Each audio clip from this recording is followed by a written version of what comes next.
computador. O texto diz assim: agora vos rogamos, irmãos, que acateis com apreço os que trabalham entre vós e os que vos presidem no Senhor e vos admoestam, e que os tenhais com amor em máxima consideração por causa do trabalho que realizam. Vivei em paz uns com os outros. Exortamo-vos também, irmãos, a que admoesteis os insubmissos, consoleis os desanimados, ampareis os fracos e sejais longânimos para com todos. Evitai que alguém retribua a outrem mal por mal. Pelo contrário, segui sempre o bem entre vós e para com todos. Regozijai-vos sempre, orai sem cessar. Em tudo dai graças, porque esta é a vontade de Deus em Cristo Jesus para convosco. Não apagueis o Espírito, não desprezeis as profecias, julgai todas as coisas, retende o que é bom, abstende-vos de toda forma de mal. Essa é a palavra de Deus, nós vamos examiná-la, mas antes fazer aqui uma breve introdução. Todo cristão verdadeiro, ele está indo para o céu, e até que sejam resgatados, tem uma missão a cumprir neste mundo. Grande parte desta missão envolve consolar e edificar uns aos outros no corpo de Cristo. Nós vimos isso aqui nas passagens anteriores, 1 Tessalonicenses 4:11, 1 Tessalonicenses 4:18, 1 Tessalonicenses 5:11 diz: consolai-vos, pois, uns aos outros, edificai-vos reciprocamente, como também estáis fazendo. O apóstolo Paulo está concluindo a sua epístola. Ele acabou de falar a respeito da vinda de Cristo, como ela será para o incrédulo, como ela deverá ser também para o crente. Com base em tudo isso, o apóstolo Paulo está dizendo: olha, vocês precisam consolar uns aos outros com essas palavras, edificando uns aos outros. Essa é a tarefa que nós temos neste mundo para com os nossos irmãos. No capítulo 4, versos 1 e 2, Paulo destacou que aqueles crentes tinham sido instruídos quanto à maneira que deveriam viver e também agradar a Deus, rogando e exortando para que continuassem progredindo na fé operosa, no amor abnegado e na firme esperança no retorno de Jesus. Para cada um desses ensinos, o apóstolo Paulo destacou que aqueles crentes já estavam dando este testemunho. Eles já estavam dando o testemunho de uma fé operosa, de um amor abnegado, de uma firme esperança. Contudo, para cada um dessas ênfases, o apóstolo Paulo disse que os crentes deveriam progredir, porque enquanto Cristo não vem, nós não alcançamos a perfeição. Nós ainda temos a necessidade de continuarmos crescendo, continuarmos amadurecendo e continuarmos perseguindo a necessidade da nossa santificação. Nenhum de nós chegou a um ponto de convencer que não precisa crescer mais, que não precisa amadurecer mais. Muito pelo contrário, quanto mais aprendemos a palavra, mais descobrimos a necessidade da nossa própria santificação. Nessa última parte, os versos 13 do capítulo 4 até o capítulo 5, verso 22, Paulo nos chama a atenção para a necessidade de vigiarmos e sermos sóbrios em meio aos eventos terrenos que apontam para o fim, para este repentino dia do retorno do Senhor Jesus, para não sermos surpreendidos como aqueles que não aguardam e que não acreditam no Senhor Jesus. Muito pelo contrário, para nós que somos crentes, esse dia não pode nos surpreender, porque nós cremos no Senhor Jesus e cremos na sua promessa de que um dia Ele voltará. Sendo assim, os cristãos deveriam e devem se dedicar ao consolo e edificação de uns para com os outros até que esse dia chegue. Esta é a minha responsabilidade e também a sua responsabilidade para com os seus irmãos na fé. O texto de 1 Tessalonicenses, capítulo 5, versos 12 e 22 que lemos aqui, expõe os detalhes sobre como esta orientação deveria ser atendida quanto aos líderes da igreja, versos 12 até o verso 13, também a disciplina na igreja, versos 14 ao verso 15, e depois Paulo termina aqui essa parte mostrando as disposições gerais da igreja. Ele faz primeiramente uma indicação sobre ordens atemporais, os versos 16 ao verso 18, e depois advertências finais, versos 19 até o verso 22. Então, de forma resumida, o que Paulo está fazendo aqui? Olha, os crentes, a igreja deve estar preparada para o dia de Cristo. Como a igreja deve se preparar para o dia de Cristo? Ele já falou no capítulo 4 sobre a necessidade da santificação, fortalecimento do amor e da firme esperança na vinda de Cristo. Bem, como isso como podemos traduzir tudo isto na convivência como igreja, na relação de uns para com os outros? Basicamente, Paulo está dizendo: vocês precisam consolar, encorajar, animar uns aos outros com esta certeza de que Cristo está voltando. E nós fazemos isto edificando uns aos outros. E ele faz agora uma aplicação desta orientação última quanto, como eu já disse, aos líderes da igreja, a disciplina uns para com os outros, ordens atemporais e advertências finais. Todas essas orientações estão intimamente relacionadas com a vida privativa dos cristãos em uma igreja local e ao seu atendimento com a espera pelo retorno de Jesus Cristo. Tudo prova que a igreja é uma família e cada membro é responsável pelo cuidado de um para com o outro. Essa não é a responsabilidade apenas do pastor, essa não é apenas a responsabilidade do presbítero. Todos aqueles que são crentes, professos em Cristo, têm a responsabilidade de cuidar dos seus irmãos da fé, de consolá-los com respeito ao dia de Cristo. Afinal de contas, quanto mais esse dia se aproxima, mais as experiências na vida terrena se tornam difíceis, tensas, aflituosas. Nós estamos sofrendo com esta pandemia, mas antes dela já estávamos sofrendo. E depois dela, os sofrimentos na vida terrena hão de aumentar. Então é muito importante que estejamos portando a palavra de Deus, encorajando ou consolando os nossos irmãos da fé constantemente, para que eles não desanimem pelo caminho. E nós devemos também, uma vez que nós confortamos, encorajamos, fazemos isso com a orientação da suficiente palavra de Deus, edificando uns aos outros no temor do Senhor, como diz o apóstolo Paulo. Nós veremos então cada uma dessas partes, primeiramente nos versos 12 a 13, quando Paulo diz que esta espera pelo Senhor Jesus. Devemos, diante dessa espera, devemos cuidar uns dos outros, devemos admoestar uns aos outros, consolar uns aos outros, edificar uns aos outros, mas primeiramente ele chama a atenção aqui para o cuidado com os líderes da igreja. Veja o que o texto diz: agora vos rogamos, irmãos, que acateis com apreço os que trabalham entre vós e os que vos presidem no Senhor e vos admoestam, e que os tenhais com amor em máxima consideração por causa do trabalho que realizam. Vivei em paz uns com os outros. Então, estes versos 12 e 13, Paulo se concentra no cuidado que a igreja deve ter para com aqueles que os presidem entre os crentes. As orientações aqui são dirigidas a todos os cristãos da igreja. Ele chama de irmãos, são os cristãos, os membros da igreja de uma forma geral, dedicando uma atenção especial aos líderes, os quais deveriam ser acatados com apreço e com amor em máxima consideração. Paulo compreendia a importância da liderança cristã e como ela é essencial para uma igreja. Por isso, ele já entra primeiramente neste assunto, quanto ao dever que a igreja deve ter para com os seus líderes, para com seus pastores. Considerando que a brevíssima estadia de Paulo, apenas 3 semanas, foi cercada de inúmeras tensões e abruptamente interrompida, tendo sido retirado da cidade às pressas pelos próprios crentes. E é muito provável que não tenha deixado ali encarregado algum líder ou líderes devidamente preparados.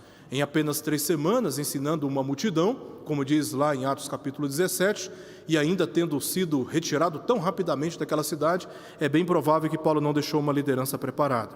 Como a igreja tinha pouquíssimo tempo de existência, alguns comentaristas dizem que talvez alguns meses, é possível que não tenha chegado nem a meses, mas a algumas semanas. Bem, isso não é tão importante aqui para a nossa passagem. O fato é que a existência daquela igreja, o tempo de existência daquela igreja era um tempo muito curto, era uma igreja recém-formada, era uma comunidade formada por novos crentes, por neófitos.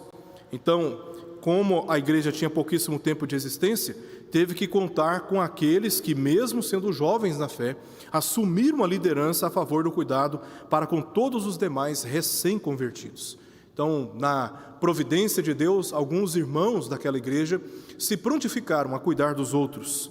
O verbo presidir, que Paulo usa aqui, é formado por uma preposição que significa antes, pró, e o verbo esteme, que significa levantar, significando tomar a frente.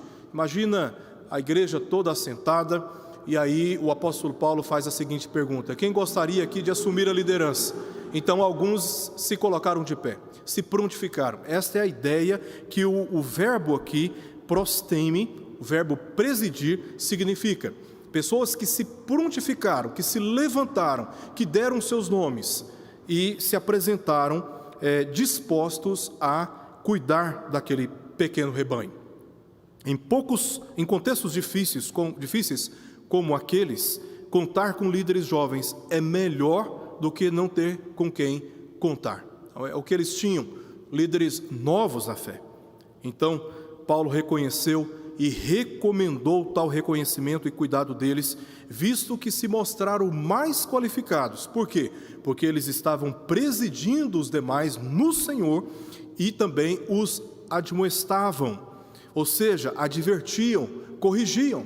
Eles tinham obtido, na providência de Deus, maturidade suficiente para encorajar e também corrigir os demais com base na palavra e também das instruções que tinham recebido do apóstolo Paulo. Estes que estavam presidindo dentro da igreja estavam no meio daqueles que também receberam as instruções por parte do apóstolo Paulo e os seus companheiros Timóteo e Silas. Então eles tinham recebido a instrução, entenderam a instrução e estavam preparados agora para corrigir e admoestar os demais. É relevante a observação de que Paulo se referiu à liderança na igreja como um colegiado. Veja que Paulo usa aqui todas as referências no plural. Os que vos presidem e vos admoestam, os tenhais, trabalhos que eles realizam. Paulo não está se referindo a uma figura episcopal, a uma figura central de autoridade dentro da igreja, mas a um colegiado de irmãos que tinham assumido a responsabilidade de cuidar daqueles novos crentes. Como a igreja provavelmente era pequena em número, poderíamos pensar que um líder apenas seria suficiente e até mais eficiente. Contudo, Paulo preferiu se referir a um colegiado. Ele não se dirige a uma pessoa, tá? E certamente porque é muito mais saudável para os líderes e também para a igreja ser conduzida por um colegiado de pessoas, tá? Então, numa discussão colegiada, conciliar, as necessidades são mais amplamente discutidas e as decisões elas são mais amadurecidas. Ainda que o resultado dessas discussões, ainda que o resultado de uma liderança colegiada esteja sujeita também a falhas, a equívocos, os danos são muito mais reduzidos quando a liderança trabalha dentro de um sistema conciliar, assim como Paulo se dirige aqui com a igreja de Tessalônica. Em seguida, ele fez 3 exortações aos membros da igreja quanto ao cuidado cristão que deveriam ter para com estes que estavam presidindo entre os crentes tessalonicenses. Primeiramente, eles deveriam recebê-los com distinção. Os membros da igreja deveriam tratar aqueles que estavam presidindo no Senhor com distinção. Paulo diz: agora vos rogamos, irmãos, que acateis com apreço os que trabalham entre vós. Aqui, acatar com apreço é tradução de uma palavra apenas na língua grega, eideinai. Esta é a palavra que dá a tradução aqui para acatar com apreço, a qual tem um sentido de dar atenção com respeito, consideração e conhecimento. É evidente que Paulo exigiu que não fossem vistos como os demais membros da igreja, porque essa palavra, no grego, ela significa um olhar distinto. É algo, dentre uma série de coisas na sua frente, você olha para um objeto de um modo mais particular, mais enfático, com mais atenção. Essa é a ideia aqui da palavra, o seu sentido na língua grega. Então é evidente que Paulo exigiu que não fossem vistos como os demais membros da igreja por causa da natureza do trabalho que estavam realizando. Ele mesmo diz: os que trabalham entre vós. Então há uma distinção entre aqueles que estavam presidindo no Senhor e aqueles que estavam sendo presididos. Portanto, os cristãos deveriam estar atentos a eles como quem estava guiando pelo caminho do Senhor. Então eles estavam servindo como uma espécie de guia. Então os crentes deveriam manter o olhar, manter a atenção a estes que estavam trabalhando, presidindo no Senhor, para que assim a igreja fosse melhor conduzida. Segunda exortação de Paulo nessa passagem tem a ver aqui com um tratamento distinto de amor. ele diz, na sequência aí do verso 12, que vos presidem no Senhor e vos admoestam. Aí ele entra no verso 13, e que os tenhais com amor em máxima consideração por causa do trabalho que realizam. Aqui e na próxima exortação, que se encontra no final do verso 13, Paulo descreve claramente que a sua primeira exortação não é subjetiva, mas objetiva. Então, como que nós devemos acatar com apreço aqueles que trabalham entre nós e que nos presidem no Senhor? Paulo está dizendo, vocês precisam ter estes com amor em máxima consideração. Os membros da igreja deveriam estimar, valorizar e respeitar seus líderes por causa do trabalho que realizam. A linguagem na língua grega é forte e literalmente diz o seguinte: e considere eles em benefício de excessivo amor. É isso que diz literalmente no texto grego. Sabemos que alguns líderes, cristãos, eles não transmitem respeito. Pelo contrário, eles causam muito mais danos à igreja. E devem ser cuidados, se possível, pela própria igreja. Mas muitos não dão um bom testemunho e acabam trazendo mais prejuízos para o crescimento e edificação dos novos na fé do que o contrário. Mas Paulo ensinou que todos que nos presidem no Senhor devem ser tidos em máxima consideração. Esses que nos presidem no Senhor, não aqueles que presidem com base nas suas obstinações, nas suas ganâncias, algo que Paulo está, inclusive, no capítulo 2, fazendo uma defesa diante das falsas acusações que estava recebendo por parte dos falsos mestres na igreja de Tessalônica. Estes que não presidem no Senhor e que andam em contradição ao próprio testemunho que Paulo dá no capítulo 2, verso 1 até o verso 12, estes não devem ser tratados com respeito. Mas aqueles que nos presidem no Senhor devem ser tidos em máxima consideração com amor por causa da responsabilidade que eles têm diante do Senhor. Então, por causa do trabalho que eles realizam, eles devem ser alvos de um respeito e de um tratamento distinto em amor dentro da igreja. Quando presidem, amparados pela palavra, devem receber por parte da igreja não apenas um pouco de respeito, mas o maior possível por causa da autoridade da palavra que comunicam através do trabalho que realizam. Então, enquanto os que nos presidem no Senhor estão nos ensinando a sua palavra com fidelidade, eles devem ser respeitados, porque eles estão portando a palavra de autoridade. Eles são aqueles que nos comunicam a palavra do Senhor e, portanto, devem ser tratados com distinto respeito, com distinto amor. Agora, Paulo também deixa claro assim, que aqueles que não nos ensinam e que não nos admoestam, que não nos presidem no Senhor, com base na autoridade das Escrituras, estes, portanto, não devem ser considerados ou vistos como aqueles que devem nos guiar. Muito pelo contrário, uma liderança que deixa a palavra de Deus, que não considera a autoridade das Escrituras, que não nos ensinam as Escrituras, nós não podemos seguir estes. Estaríamos seguindo falsos mestres. Nós seguimos aqueles que nos ensinam a palavra de Deus, porque a palavra de Deus é que é luz para os nossos caminhos e, portanto, devemos olhar para estes com distinto cuidado. A terceira exortação aqui de Paulo, nessa passagem, se encontra no final do verso 13. Ele vai dizer que nós devemos, como membros de uma igreja, viver em paz, dentro do contexto desta relação que os membros da igreja devem dar para com aqueles que estão na liderança dela. Isso é o resultado da obediência às instruções anteriores, viver em paz. A ideia aqui é manter, não de iniciar a paz, porque condições pacíficas já estavam presentes na igreja de Tessalônica. Nós vemos isso desde o capítulo 1, capítulo 2, capítulo 3, capítulo 4. Paulo está o tempo todo dizendo como aqueles irmãos, eles estavam servindo de modelo, de exemplo, para todos os demais crentes da Macedônia. Nós temos relatos no livro de Atos de Antílopes, nós temos Anfílopes, nós temos relato da igreja de Neópolis, nós temos relato da igreja de Filipos, nós temos relato da igreja de Bereia, tudo na Macedônia. E para todos os crentes da Macedônia, a igreja de Tessalônica estava servindo como modelo, um exemplo. E não apenas para a Macedônia, mas também para os crentes de Acaia. E aí nós temos Atenas, nós temos Corinto, que são cidades muito importantes da Acaia.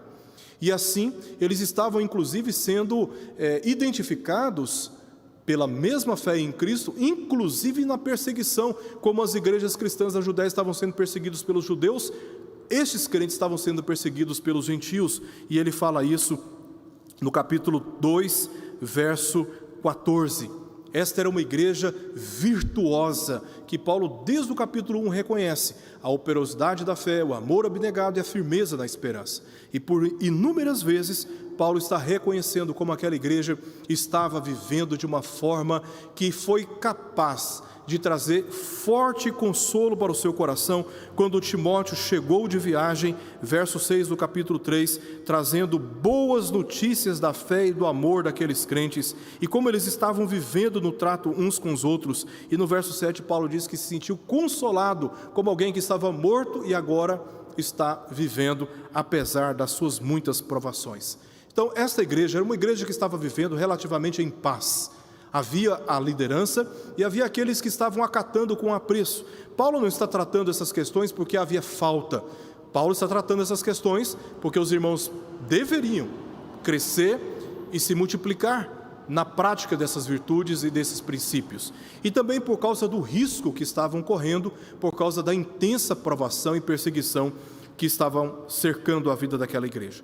Notemos a ênfase imperativa de Paulo: vivei em paz. Este verbo está no imperativo. Dada a sua importância, Paulo então dá aqui uma forte ênfase na necessidade de vivermos em paz com a nossa liderança. Muitas dissensões das igrejas ocorrem pela desobediência a esta exortação. A unidade requer relações adequadas entre pastores, presbíteros e os membros da igreja. Vivei em paz uns com os outros não é uma declaração, portanto, aleatória. Quando os cristãos abraçam as responsabilidades dadas por Deus aos pastores, presbíteros e também aos membros, responsabilidades essas que Deus dá a todos, a unidade de amor floresce. Por outro lado, quando temos visões erradas sobre os que presidem ou sobre os que são presididos, é quase certo que isso resultará em desunião e também dissensão. É preciso haver unidade da igreja, dos membros da igreja com a sua liderança, bem como da sua liderança para com a igreja.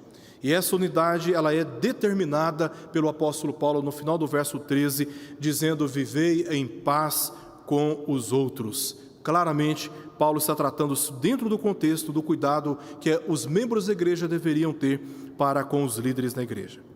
Bem, o segundo ponto da nossa passagem está no verso 14 e 15, onde Paulo vai exortar os membros da igreja quanto ao cuidado na disciplina dentro da igreja.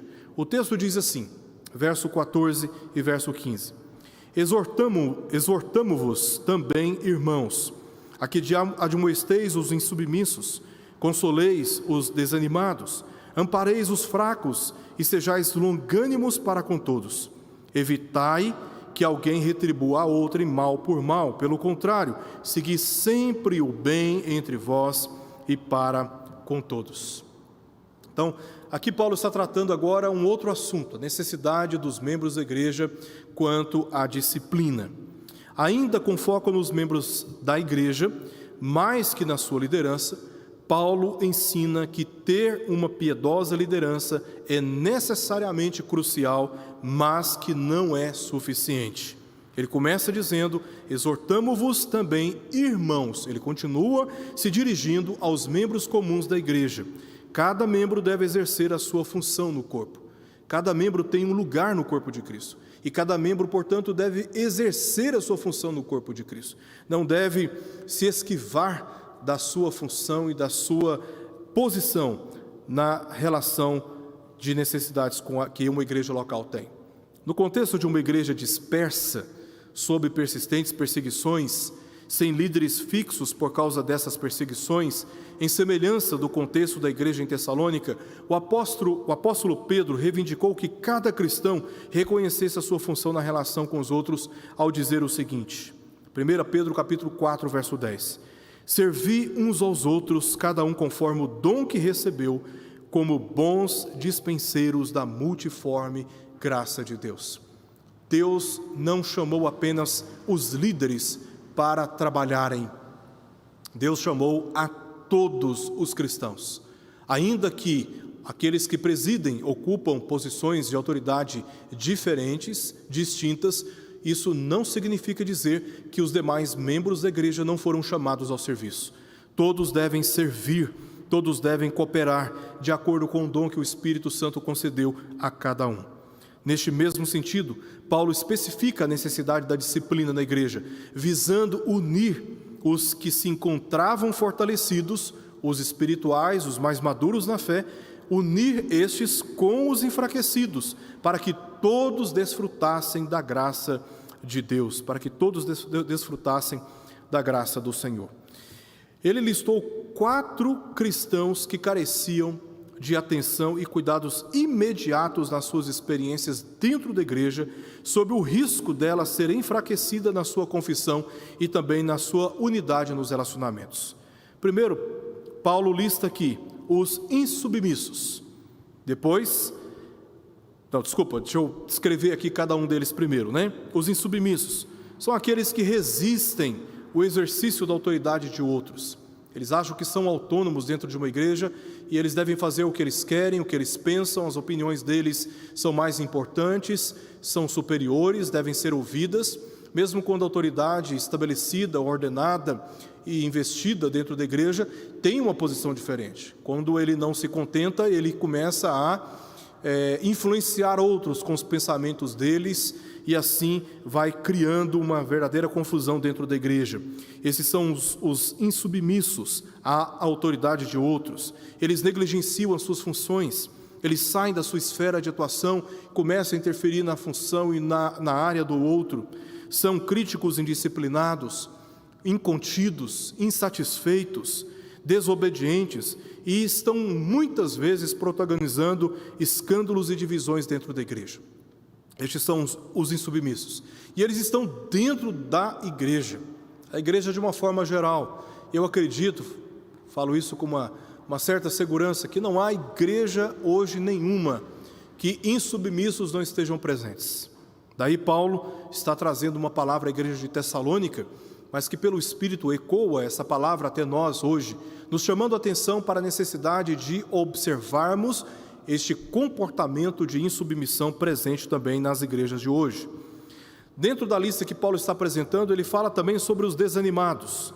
São os medrosos, excessivamente tímidos, alheios às experiências da igreja, são apáticos, indiferentes. Eles não têm ânimo para abraçar a causa da igreja, para trabalhar com aqueles que trabalham. Não têm coragem para correrem riscos a favor do bem comum. São altamente reservados com a desculpa de que estão evitando conflitos. Eles chegam na igreja e dizem para si mesmos: eu não quero me envolver, porque eu não quero problema, né? Então, assim, é uma autodeclaração de que ele é o problema, porque se ele se envolver vai ter problema, né? Então, eles estão profundamente desanimados.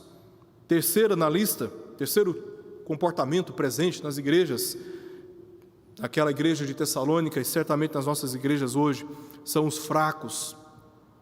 Estes são espiritualmente imaturos, melindrosos, qualquer coisinha está irritado, qualquer coisa está chateado, está fazendo bico, está pirraçando.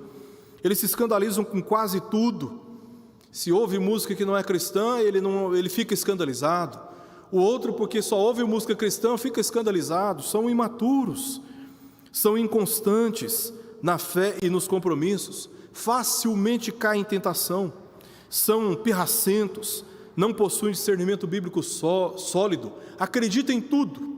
É possível ouvir um pregador, um teólogo reformado, ouvir um teólogo de uma linha completamente contrária, né? E ele acredita em todos, porque não tem discernimento, são biblicamente fracos. São até assíduos nas igrejas, mas quando você conversa, você percebe que não tem maturidade, ainda é fraco, ainda não tem maturidade bíblica. E se não tem maturidade bíblica, não tem senso crítico bíblico, estão sujeitos a serem convencidos por qualquer um que, de uma maneira persuasiva, vem e apresenta uma doutrina, um pensamento, né? Então, estes são os fracos.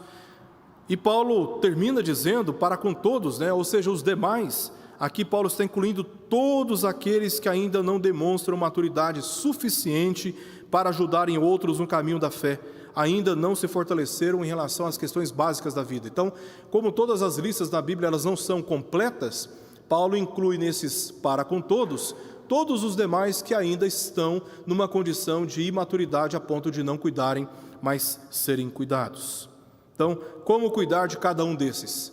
Paulo orienta nesses versos 14 e 15 sobre como deve ser a abordagem para com cada um deles. Primeiramente, quanto aos insubmissos, eles devem ser admoestados, ou seja, advertidos.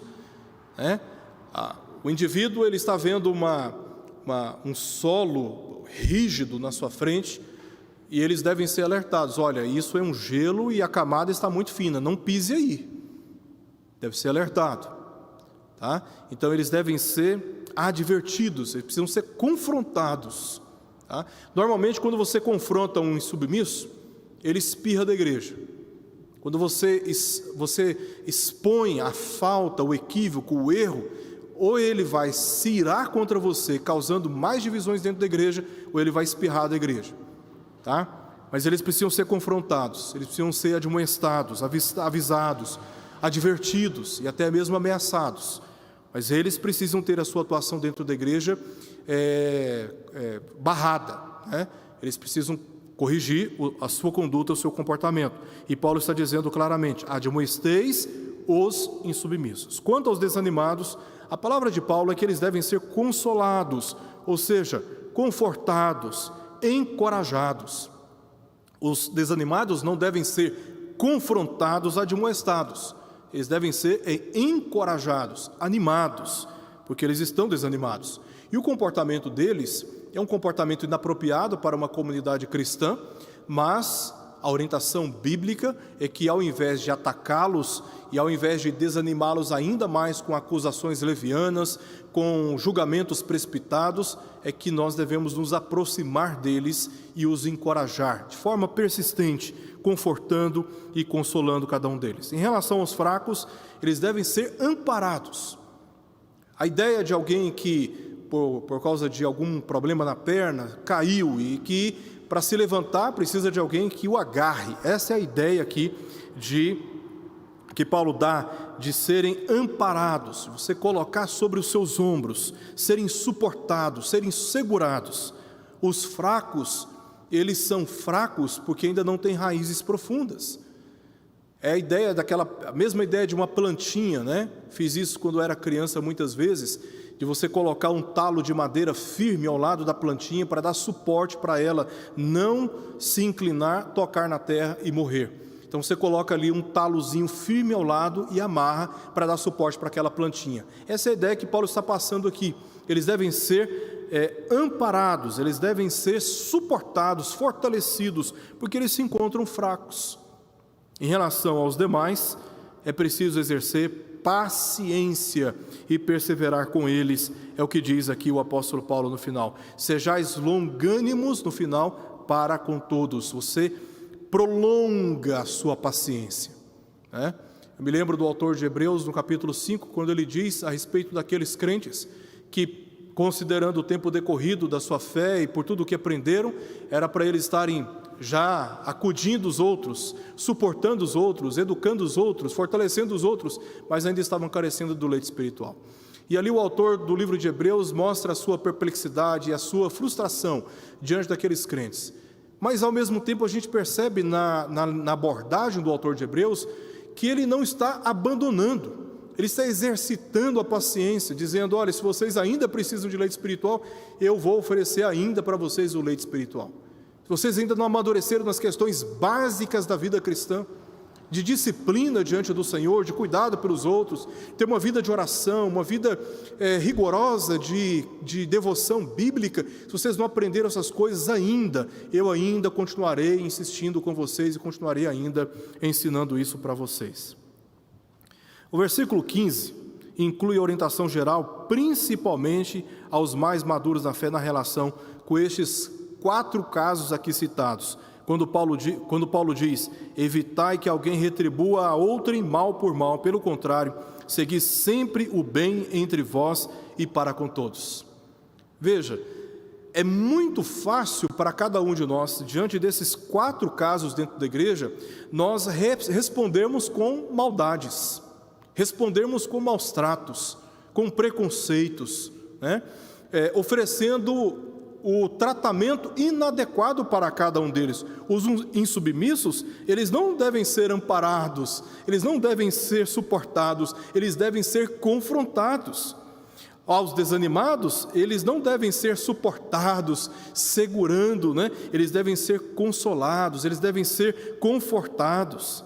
Aos demais, por exemplo, os desanimados, não é simplesmente exercitando a nossa paciência, tá? Aos desanimados, eles precisam ser confortados, eles precisam ser encorajados. Então, para cada caso há uma medida a ser adotada, e isso Paulo não está falando aqui apenas com os líderes da igreja, ele está falando com todos os irmãos. É muito difícil uma liderança carregar uma igreja inteira sobre os seus ombros, mas quando todos exercem a sua função no corpo de Cristo, a igreja cresce e se desenvolve com muito mais saúde. A terceira parte aqui do nosso texto se encontra nos versos 16 ao verso 18, onde Paulo agora mostra as disposições gerais da igreja. Primeiramente, ele apresenta aqui as ordens atemporais, ao dizer: regozijai-vos sempre, orai sem cessar, em tudo dai graças, porque esta é a vontade de Deus em Cristo Jesus para convosco. Então, essas são ordens atemporais. Veja que Paulo está usando o tempo todo esses advérbios de tempo: sempre, sem cessar, em tudo. Então, é em toda e qualquer circunstância, como nós veremos aqui. Regozijai-vos, orai, dai graças, evidenciam admoestações gerais, mas quando as lemos acompanhadas pelos advérbios sempre e sem cessar, e pelo adjetivo tudo, encontramos um enorme desafio cristão para além de compreensões vagas. Então não é simplesmente regozijai, é regozijar sempre. E aqui nós encontramos uma profundidade do que envolve a nossa vida cristã. Antes de explorarmos essas disposições gerais na vida de uma igreja cristã, percebamos que Paulo destaca a razão de todas elas. Ele diz no final do verso 18: porque esta é a vontade de Deus em Cristo Jesus para convosco.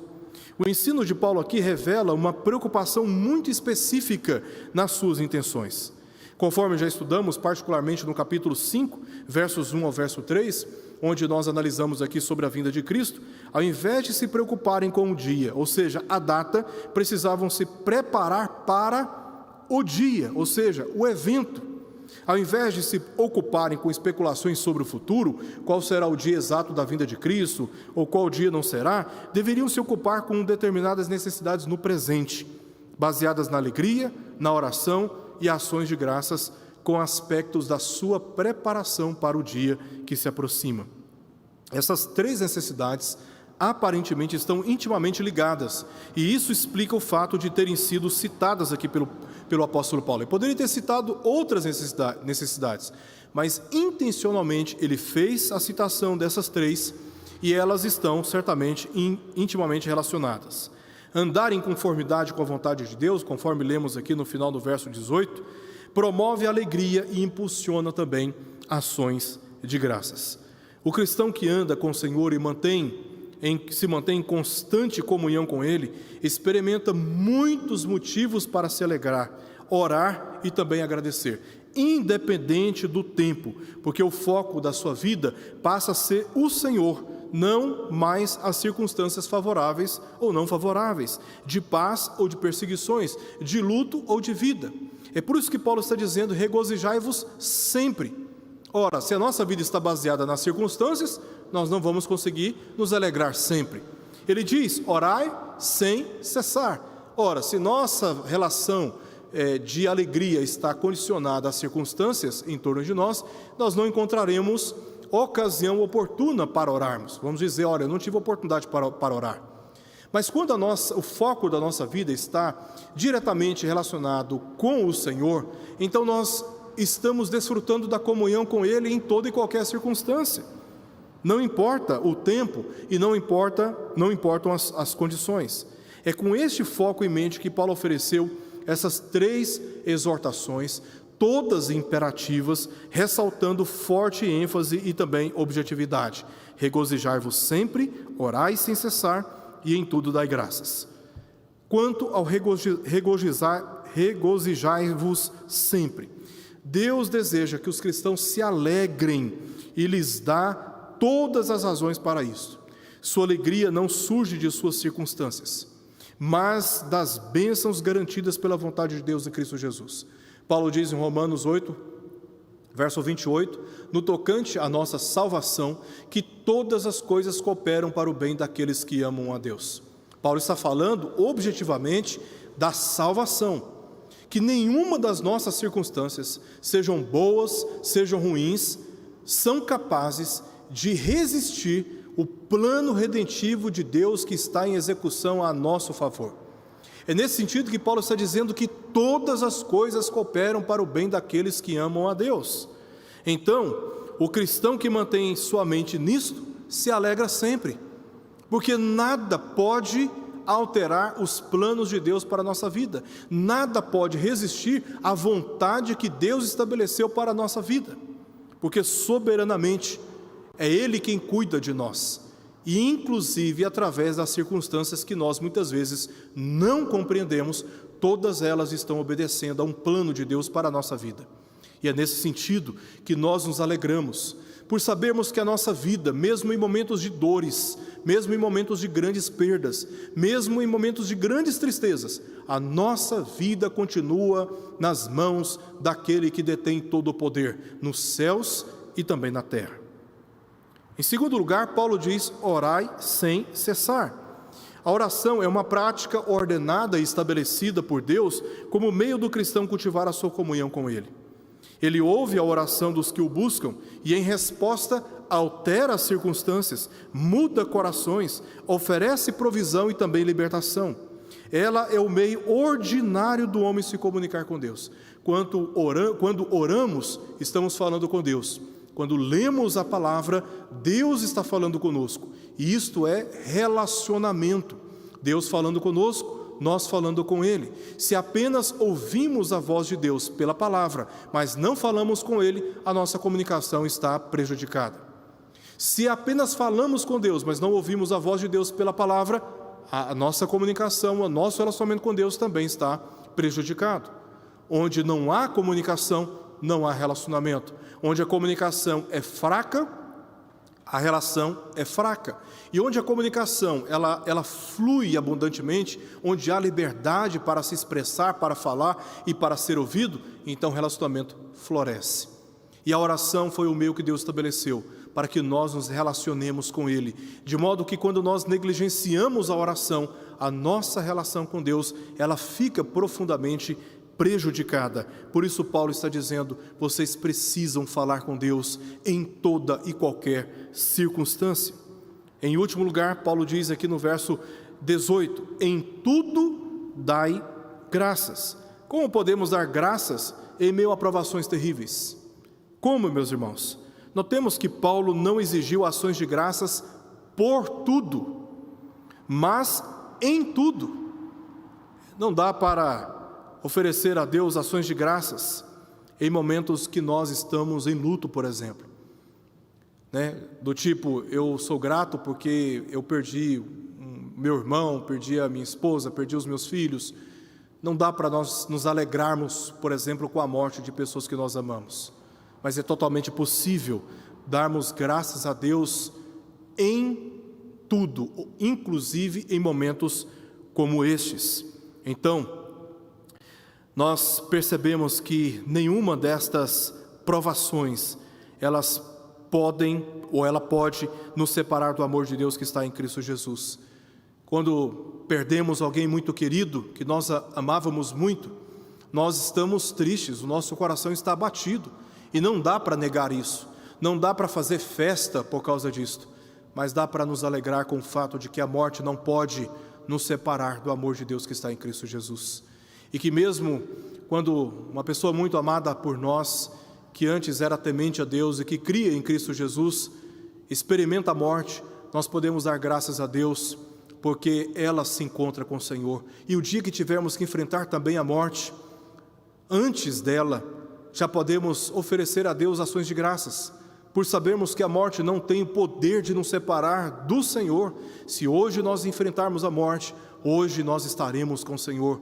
Veja que mesmo em circunstâncias de profunda dor, ainda assim temos motivos, não pelas circunstâncias que nos oferecem tanta tristeza, mas pelo Senhor, motivos para oferecermos ações de graças.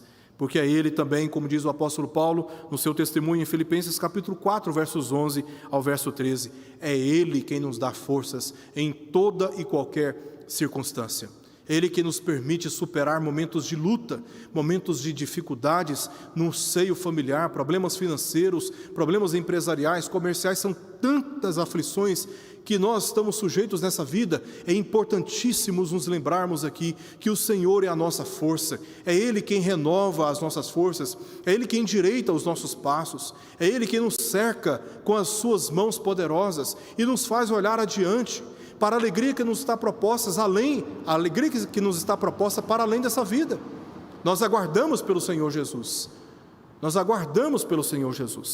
e nós não perdemos a esperança, porque perdemos coisas valiosas dessa vida, porque a nossa esperança está no Senhor Jesus Cristo. Quando entendemos isto, mesmo que a morte nos faça entristecer, não nos impede de dar graças pela vida que nos está garantida. Ele nos garantiu a vida eterna. O maior dos nossos inimigos é a morte. Mas muito maior do que este inimigo é a promessa que o Senhor nos dá em Cristo Jesus de vida e vida em abundância na sua presença. Por isso, nós temos motivos para darmos graças, mesmo diante do pior dos nossos inimigos. Aqui, na última parte, onde Paulo continua expondo as disposições gerais para a igreja, agora ele faz advertências finais. Ele diz: não apagueis o espírito, não desprezeis as profecias, julgai todas as coisas, retende o que é bom, abstende-vos de toda forma de mal. O que Paulo expôs nos versos 16 ao verso 18 está intimamente relacionado com o que ele diz aqui. Por isso eu coloquei tudo como sendo disposições gerais para a igreja. Enquanto nos versos anteriores enfatizam a responsabilidade individual de cada crente, estes versos aqui, versos 19 ao verso 22, eles tratam da responsabilidade comunitária. Assim, Paulo destacou nesta passagem duas exortações negativas: não apagueis o espírito, não desprezeis as profecias, e três positivas: julgai todas as coisas, retende o que é bom, abstende-vos de toda forma de mal, tá? Por aquilo que, sendo que apagar o espírito é exemplificado por aquilo que ele disse nos versos 20 ao verso 22. De alguma forma, gramaticalmente observando o texto, Paulo está dizendo: não apagueis o espírito, ponto. Então, em relação a isso, ele vai dizer como nós não devemos apagar o espírito, e aí ele vai falar aquilo que consta nos versos 20 ao verso 22. Portanto, nós encontramos aqui advertências finais nessa seção da passagem que nós estamos examinando. O entendimento de que o Espírito Santo pode ser apagado requer algumas cautelas. Primeiramente, ele é Deus, e o homem não pode resistir às suas ações, tá? Então, quando nós lemos essa passagem, não apagueis o Espírito, é muito importante nos lembrarmos que o Espírito Santo não é ninguém mais do que a terceira pessoa da Santíssima Trindade. Ele é Deus, da mesma natureza do Pai e da mesma natureza do Filho. É uma pessoa de tal forma que, sendo quem é, o homem não pode resistir às suas ações, tá? Então, quando Paulo fala não apagueis o Espírito, não podemos compreender que o homem pode, de alguma forma, resistir à ação do Espírito Santo, porque não pode. Segundo, ele age através da verdade revelada. Paulo diz em 1 Tessalonicenses, capítulo 1, verso 5, porque o nosso evangelho não chegou até vós tão somente em palavra, mas sobretudo em poder no Espírito Santo e em plena convicção, assim como sabeis ter sido o nosso procedimento entre vós e por amor de vós. Então, o Espírito Santo, ele age através da palavra de Deus. É na autoridade da palavra de Deus que o Espírito sopra, que o Espírito fala, que o Espírito convence, que o Espírito santifica. Inclusive, esta é uma das missões do Espírito Santo na igreja, de santificá-la, e a santificação se dá exatamente através da palavra de Deus. Ele age através da palavra. Veja bem, ele inspirou as Escrituras, ele convence o homem do seu pecado quando as Escrituras são abertas e expostas, ele conscientiza e guia na verdade, a verdade que é a palavra de Deus. Ele dá testemunho de Cristo, e o testemunho de Cristo está revelado e devidamente registrado, e quando este testemunho é lido e exposto, o Espírito Santo é quem está dando testemunho de Cristo. Ele concede dons à igreja, ele santifica o crente e tantas outras obras que ele realiza na vida da igreja. Quando Paulo adverte quanto ao perigo da igreja apagar o Espírito, ele está apenas fazendo uma analogia aqui com o fogo. Quando o fogo é alimentado, ele cresce. Quanto mais madeira você joga sobre o fogo, mais o fogo aumenta. Mas quando o fogo é desprezado, você deixa de jogar madeira, você deixa de jogar lenha, o que acontece? Ele vai se apagando. Não se pode impedir a ação soberana do Espírito Santo, mas é possível a uma igreja deixar de ser enriquecida no seu vigor espiritual quando ela negligencia a palavra na sua experiência comunitária, por meio da qual o Espírito fala, o Espírito conforta, o Espírito fortalece, o Espírito santifica. Então, quando nós desprezamos a palavra de Deus, nós estamos perdendo a oportunidade de, pela ação do Espírito Santo, sermos revigorados, sermos fortalecidos. E é nesse sentido que Paulo está dizendo: não apagueis o Espírito. E isso fica mais claro, como eu disse, nos versos 20 ao verso 22. Aqui Paulo está dizendo: não desprezeis as profecias, julgai todas as coisas, retende o que é bom. Ele está falando exatamente das profecias. E ainda sobre as profecias ele está dizendo: abstende-vos de toda forma de mal. Ao advertir a igreja para não desprezar as profecias, Paulo ponderou que elas não poderiam ser totalmente rejeitadas, mas consideradas com rigor, com julgamento, pelas Escrituras do Antigo Testamento, combinadas com um testemunho apostólico sobre os ensinos de Jesus, assim como nós vemos, por exemplo, Paulo dando testemunho de Cristo em Atos capítulo 17, versos 10 ao verso 12, aos crentes de Bereia, que estavam verificando nas Escrituras se aquilo que Paulo estava dizendo estava em conformidade. Que escrituras eram essas que eles estavam verificando, senão as escrituras de Cristo? E o que eles estavam ouvindo? O testemunho apostólico a respeito de Jesus Cristo. Então, seria contra o contexto aqui da passagem verificarmos qualquer outra possibilidade senão esta, de que o julgamento deve ser feito pelas Escrituras, de acordo naquele contexto com o testemunho que os apóstolos estavam dando a respeito de Jesus Cristo.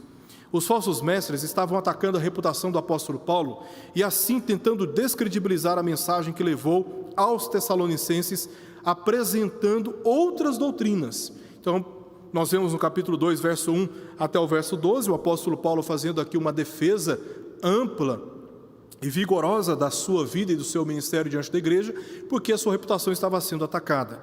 Também vemos no capítulo 3, verso 5, que o tentador, que são hostes do mal, forças demoníacas, estavam cercando aquela igreja e tentando aquela igreja. E Paulo estava preocupado, por isso ele enviou Timóteo para indagar o estado da fé daqueles crentes, com receio de que todo o trabalho dele tivesse sido inútil. Ora, como que o tentador, essas forças do mal agem? Os demônios não aparecem diante da igreja, diante do apóstolo Paulo, como ele cita, por exemplo, no verso 18 do capítulo 2. Ele não apareceu de forma literal diante do apóstolo Paulo, mas através de pessoas, das circunstâncias de tribulações, de perseguições, provando, testando, pressionando a igreja. Então, é bem provável que esses falsos mestres, eles estivessem não apenas atacando a reputação do apóstolo Paulo, mas também apresentando outras doutrinas. Além dessa possibilidade, é possível que novos crentes, que ainda não tinham compreendido questões escatológicas fundamentais, estariam fazendo especulações confusas, algo que nós vimos aqui no capítulo 4, versos 13 ao verso 3 do capítulo 5, e estudamos aqui em ocasiões anteriores.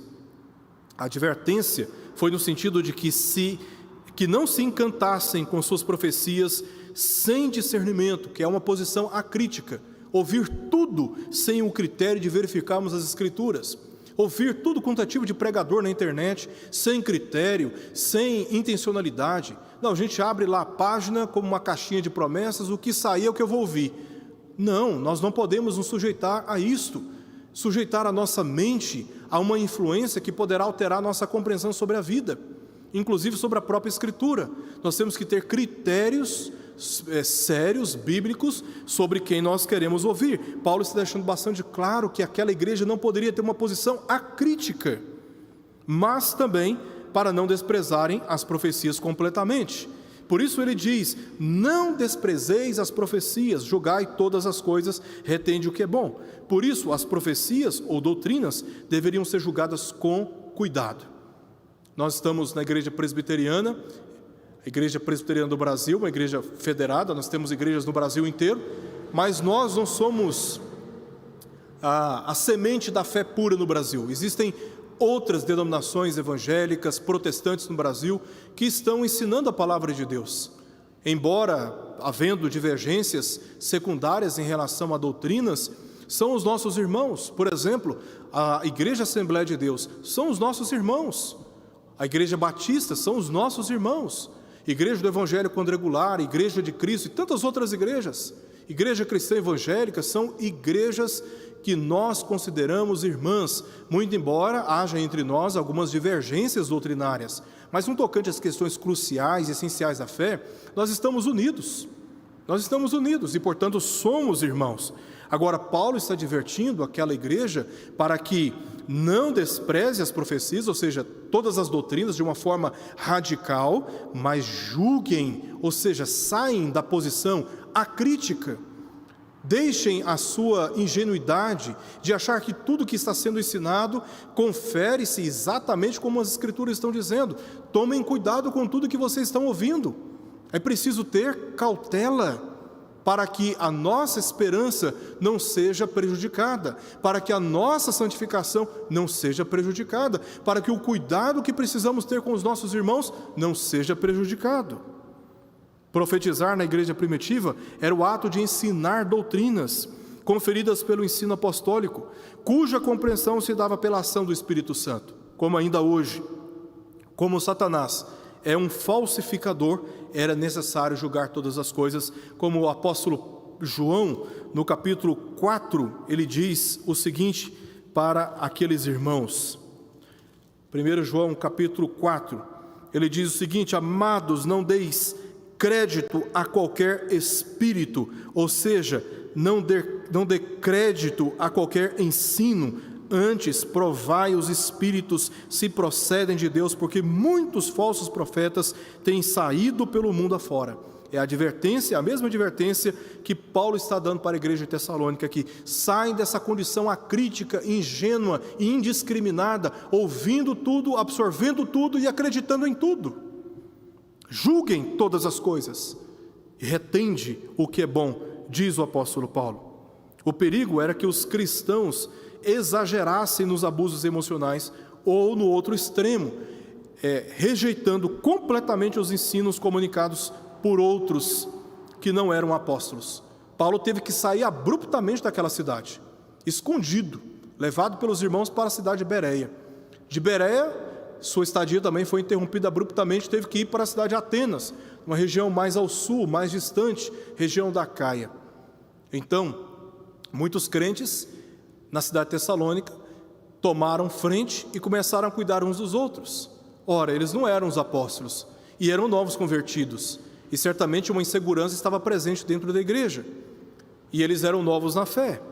Então havia o exagero, certamente o risco de haver um certo exagero em relação ao comunicado das profecias ou das doutrinas, mas havia também o risco de um outro exagero, de um outro extremo, que é de rejeitar completamente. Eu não vou te ouvir, você não é o pastor Erickson, você não é o pastor fulano de tal, você não é o fulano de tal. Nós temos que tomar cuidado e nós temos que julgar todas as coisas, e o critério de julgamento é sempre pela Escritura.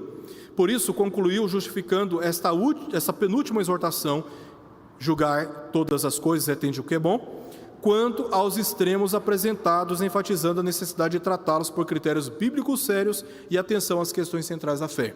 É o que ele diz: abstende-vos de toda forma de mal. O mal de rejeitar todas as profecias e o mal de assumir uma posição completamente acrítica, crédula, ingênua, tá? Um extremo, como também o outro extremo, pode trazer grandes problemas para a vida de uma igreja. E é preciso haver bom senso, pautado pelo juízo crítico a partir das Escrituras quanto a tudo que nós ouvimos e lemos. Bem, este é o estudo da Palavra de Deus que gostaria de deixar nesta ocasião. No próximo estudo nós estaremos avaliando as questões finais desta epístola e queira Deus edificar a nossa fé e nos encorajar, dando-nos cada vez mais maturidade cristã para, tendo em vista o retorno de Cristo, aprendermos a consolar e a edificar os nossos irmãos na fé. Vamos orar. Senhor Deus, eu quero te agradecer de todo o meu coração, porque a Tua palavra está aberta diante de nós e nós podemos ouvir a Sua voz. Ajuda-nos, ó Deus, a cumprir a nossa função no corpo de Cristo, cuidando dos nossos irmãos que se encontram desanimados, aqueles que precisam ser admoestados, aqueles que precisam ser suportados, agarrados porque estão enfraquecidos, aqueles, ó Deus, que precisamos exercer a longanimidade, a paciência. Dá-nos, ó Deus, uma consideração sincera, cheia de amor por aqueles que nos presidem no Senhor e que nos admoestam por causa do trabalho que realizam. Dá-nos, ó Deus, uma maturidade suficiente para discernirmos todas as coisas através da Tua palavra, não indo para um extremo de rejeitarmos tudo o que nós ouvimos, mas também não irmos para um outro extremo de recebermos tudo como se fosse verdade, sem julgarmos todas as coisas segundo os critérios da Tua palavra. Dá-nos assim, ó Deus, essa maturidade que a Tua palavra nos orienta, nos adverte, nos exorta e ajuda-nos a crescer como Teu povo, agregados, ó Deus, e congregados uns aos outros, para prestarmos culto ao Senhor e Te servirmos por todos os dias, até que o Teu Filho volte. Nós oramos por isso, Pai, em nome de Jesus. Amém. Amém.